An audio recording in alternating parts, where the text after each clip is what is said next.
Every day we see the Prime Minister's pleasant face, smiling face on these media. None of them are owned by OBCs. None of them are owned by Dalits. None of them are owned by Adivasis. This is the fact. So central to any new development paradigm is the architecture of a new paradigm. And that architecture of the new paradigm can only be built once the caste census is placed on this table. Because once the caste census is placed on the table, we will know exactly how much of this country's wealth, how much of this country's power, how many of this country's institutions are owned by 90% of this country. There are OBC MPs in the BJP. There are OBC MPs in the BJP. There are Dalit MPs in the BJP. There are Adivasi MPs in the BJP. Remember, you are OBCs, you have 50% of the population and you have absolutely no power. I know that you're sitting there and you cannot even open your mouth. That is the truth of the country. प्रधानमंत्री का चेहरा आपको दिखाई नहीं देता है। जाति जनगणना, प्रधानमंत्री का चेहरा आपको दिखाई नहीं देता क्या? Architecture, participation, revolution in this country that we are going to bring. ये कुछ दिखता नहीं है। सोनिया गांधी, प्रियंका, ये तो अपोजिशन को कुछ दिखाई नहीं देता है। ओबीसी बात करते हैं। So the idea is, Speaker sir, the idea.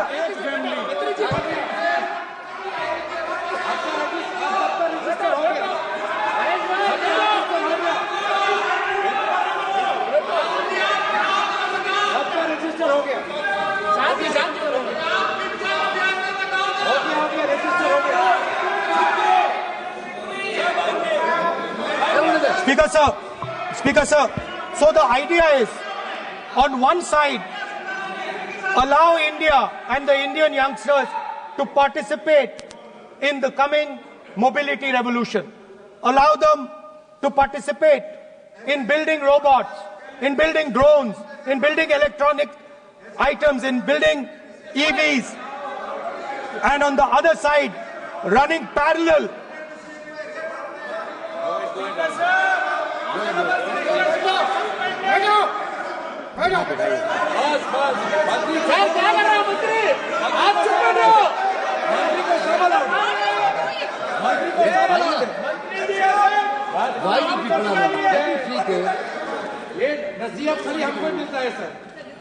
मैंने उनको ही मना किया। The country, Speaker sir. ऐसा नहीं है। आप भी बहुत डिस्टर्बेंस करते हैं।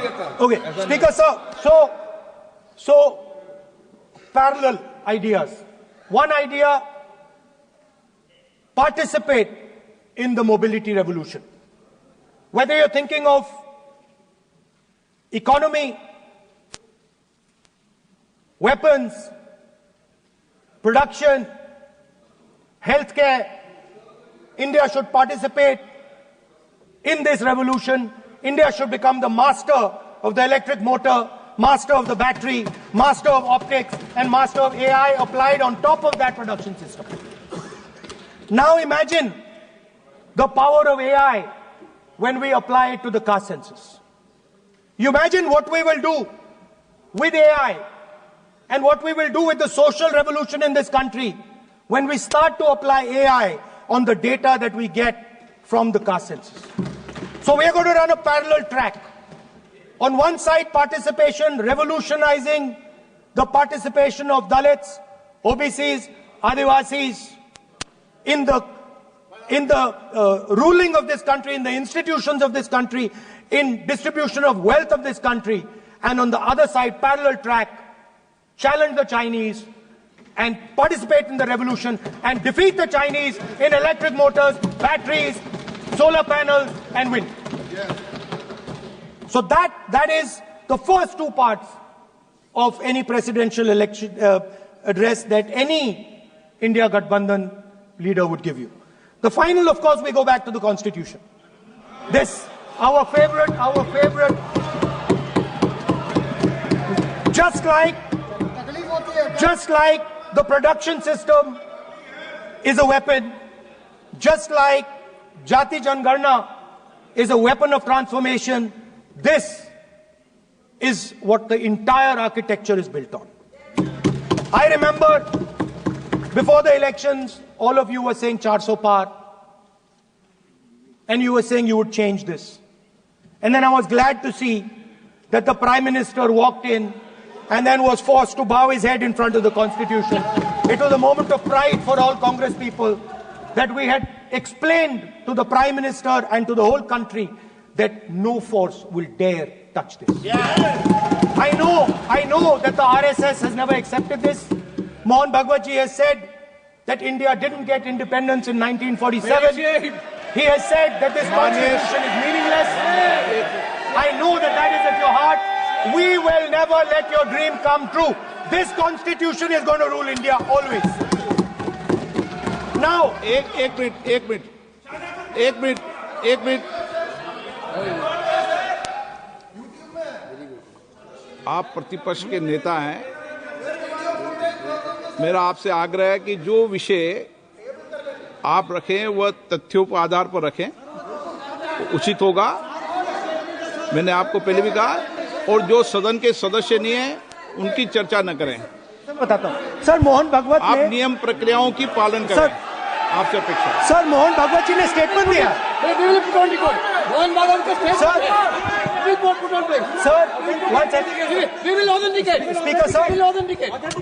Speaker sir, Mohan Bhagwat ji made a statement saying that India did not receive independence in 1947.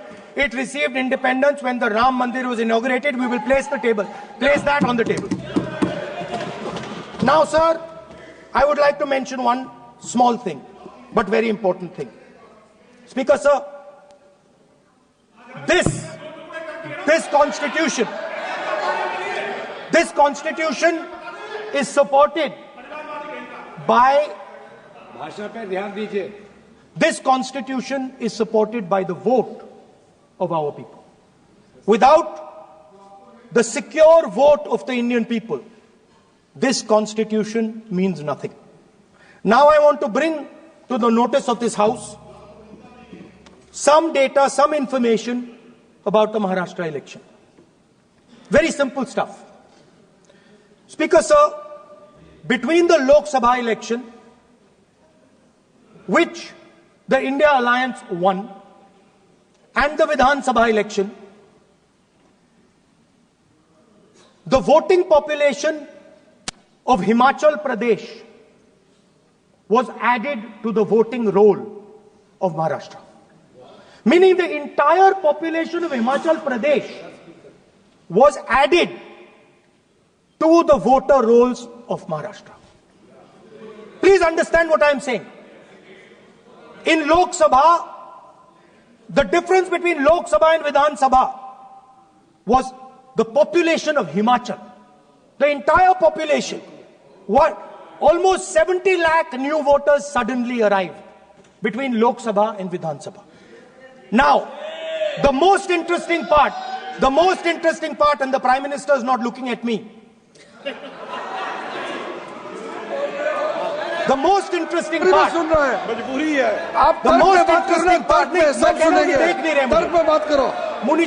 suddenly. The most interesting part is,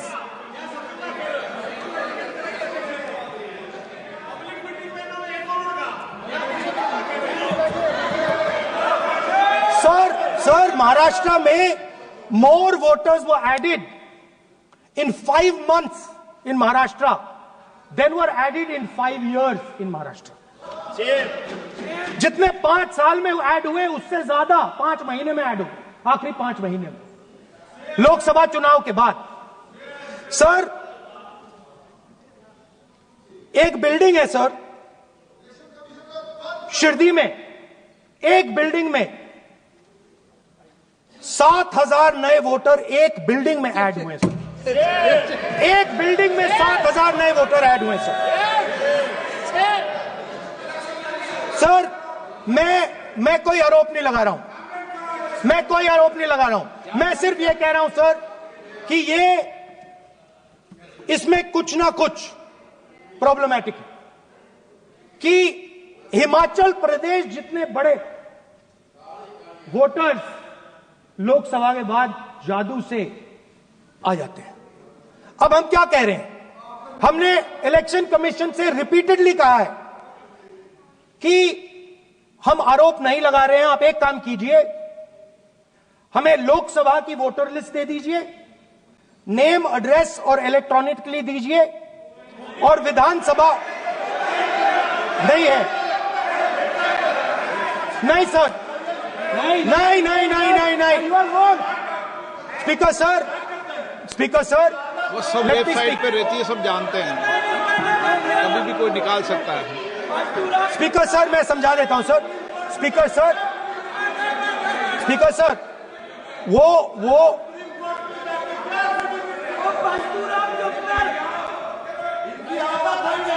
speaker sir we have asked speaker sir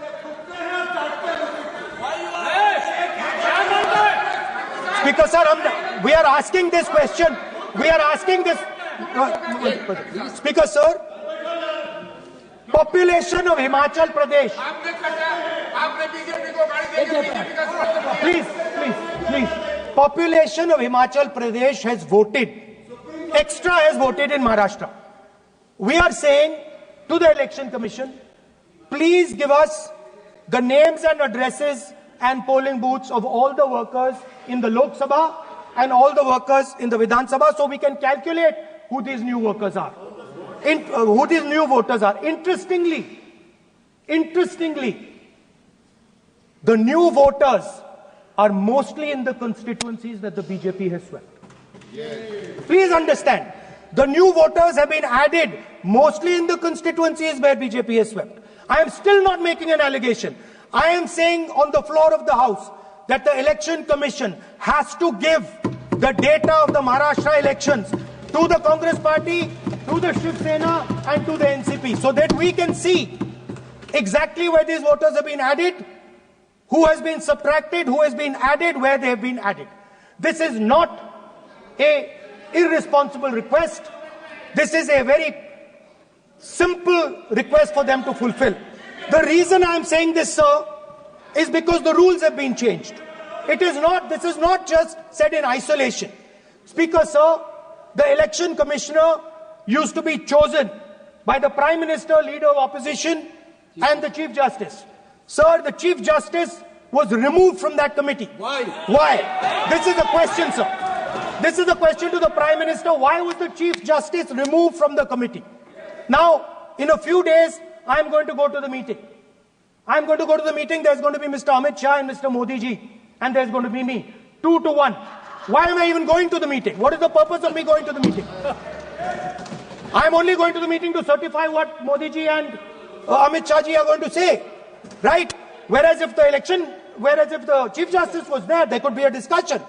Chief Justice and Leader of Opposition could say, no, we don't agree.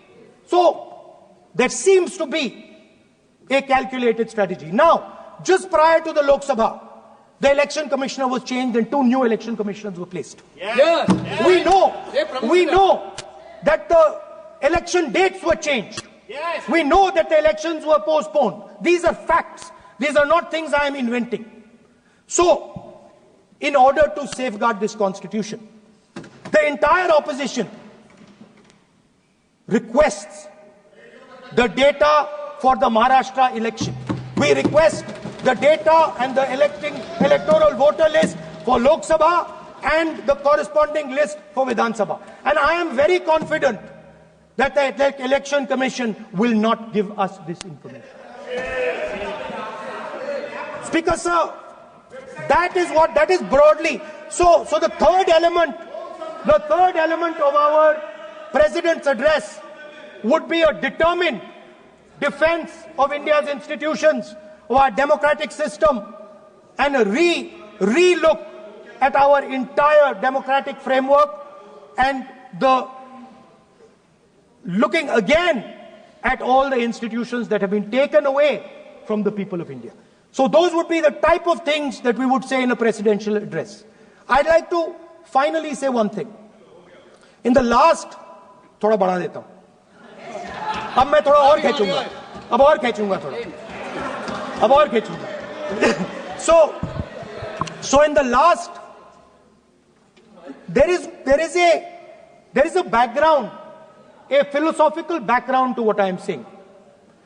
Essentially what I am saying to the youngsters of India and to this house is that instead of focusing on multiple things, instead of telling us a laundry list, give us a strategy, give us a vision, make it clear, right?